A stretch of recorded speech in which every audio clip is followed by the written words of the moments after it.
কিন্তু এই পর্নোগ্রাফির করাল গ্রাস থেকে আমি নিজেকে বাঁচাতে পারছি না।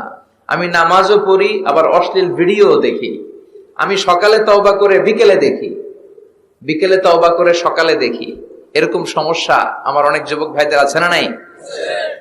তোমাদের যাদের এই সমস্যা, তাদের মোবাইলের ওয়েলকামিং নোটে তুমি লিখে রাখবে, আল্লাহ ইজ ওয়াচিং মি, মানে আল্লাহ আমায় দেখছেন।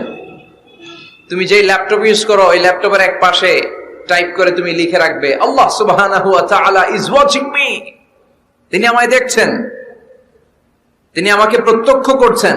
পৃথিবীর কেউ দেখে না।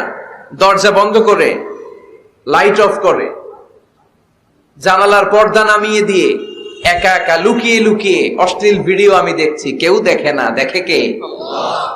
এজন্য আল্লাহর ভয়টা মুমিনের অন্তরে সব সময় থাকা চাই। আল্লাহর ভয় যদি কোনো মুমিনের অন্তরে থাকে, সে মুমিন কখনো পথ